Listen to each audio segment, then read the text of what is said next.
പാചകവാതക പ്രതിസന്ധി അതിരൂക്ഷമായിരിക്കുകയാണ്.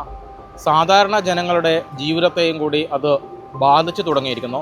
ഞങ്ങളിപ്പോൾ ഉള്ളത് കോഴിക്കോടെ ഒരു ചെറിയ ഹോട്ടലിന് മുന്നിലാണ്. ഇവിടെ പോലും പാചകവാതകമില്ലാത്തത് കൊണ്ട് രൂക്ഷമായ പ്രതിസന്ധിയാണ് ഈ ഭാഗങ്ങളിൽ അനുഭവിക്കുന്നത്, ഈ കടകളിലെല്ലാം അനുഭവിക്കുന്നത്. വൻകിട കടകൾക്കപ്പുറം ചെറുകിട കടകൾ കൂടി ഇത്തരം പ്രതിസന്ധികളെ നേരിട്ടുകൊണ്ടിരിക്കുകയാണ്. ഇപ്പോൾ നമുക്ക് ഈ കടയിലേക്ക് ഒന്ന് കയറി ചെല്ലാം. എന്തൊക്കെയാണ് ഇവിടുത്തെ ഒരു നിലവിലെ ഒരു പ്രതിസന്ധിയുടെ വിവരങ്ങൾ എന്തൊക്കെയാണ് എന്നൊക്കെ നമുക്കൊന്ന് ചോദിച്ചു വരാം.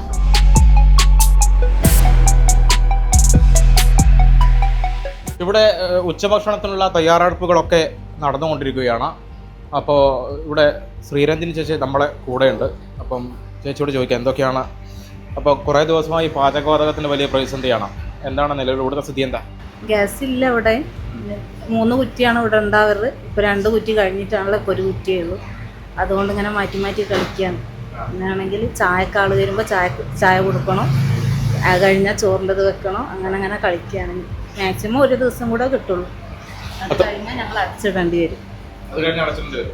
ഗ്യാസ് ബുക്ക് ചെയ്യാൻ നോക്കുമ്പോൾ എന്താ വിവരം? എന്താ? ഗ്യാസിൻ്റെ ആളെ വിളിച്ചപ്പോൾ കിട്ടില്ല ചേച്ചി എന്നാണ് പറഞ്ഞത്. കാരണം അവർക്ക് കിട്ടുന്നില്ല, അതുകൊണ്ട് കിട്ടില്ല, നിങ്ങൾ വീട്ടിലുണ്ടെങ്കിൽ എടുത്തോന്ന് പറഞ്ഞു. പക്ഷെ വീട്ടിൽ സാധനം ഇല്ല, നമുക്കും കിട്ടുന്നില്ല. വീട്ടിലും ഇപ്പോൾ സ്റ്റോപ്പ് ആയിട്ടാണ് ബുക്കിങ്ങിൻ്റെ എടുത്തപ്പോൾ ക്ലോസ് ആയിട്ടാണ് കാണിക്കുന്നത്.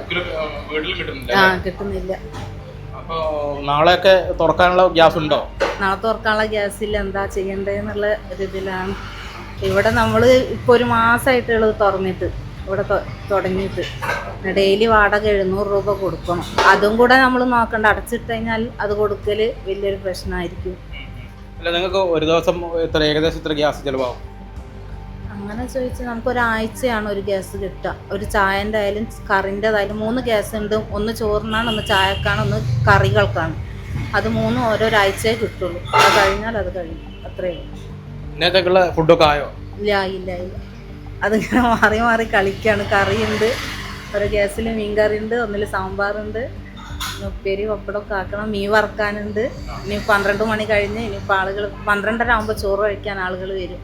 പിന്നെ അവരോട് എന്തോ പറയുന്ന അറിയില്ല. എല്ലാവർക്കും തിരക്കാണ്. പണിക്ക് ജോലിയിൽ നിന്ന് വരുന്നതായതുകൊണ്ട് പെട്ടെന്ന് തന്നെ പോകണം. ചേച്ചി എടുത്തൂടെ, ഇല എടുത്തോ, വെള്ളം എടുത്തോന്ന് അറിയാം. അതിന് എന്താ പറയാന്നറിയില്ല. അപ്പം ഇതാണ് നിലവിലുള്ള ഒരു സിറ്റുവേഷൻ. വൻകിട കടക്കാരെ മാത്രമല്ല ചെറുകിട കടക്കാരെയും കൂടെ ഇപ്പോൾ ഗ്യാസിൻ്റെ പ്രതിസന്ധി ബാധിച്ചിരിക്കുകയാണ്. വാണിജ്യ സിലിണ്ടറിന് മാത്രമാണ് പ്രതിസന്ധി ഉണ്ടാവുക എന്നായിരുന്നു ലഭിച്ചിരുന്ന വിവരം. പക്ഷേ വീട്ടിൽ പോലും ഇപ്പോൾ ഗ്യാസ് ബുക്ക് ചെയ്തിട്ട് കിട്ടാത്ത ഒരു സിറ്റുവേഷനാണുള്ളത്. ഇത് വരും ദിവസങ്ങളിൽ കൂടുതൽ രൂക്ഷമാവുമെന്ന് തന്നെയാണ് നമുക്ക് ഇപ്പോൾ ലഭിക്കുന്ന വിവരം. ക്യാമറമാൻ അരുണിനൊപ്പം KP നിതീഷ് കുമാർ, മാതൃഭൂമി.com.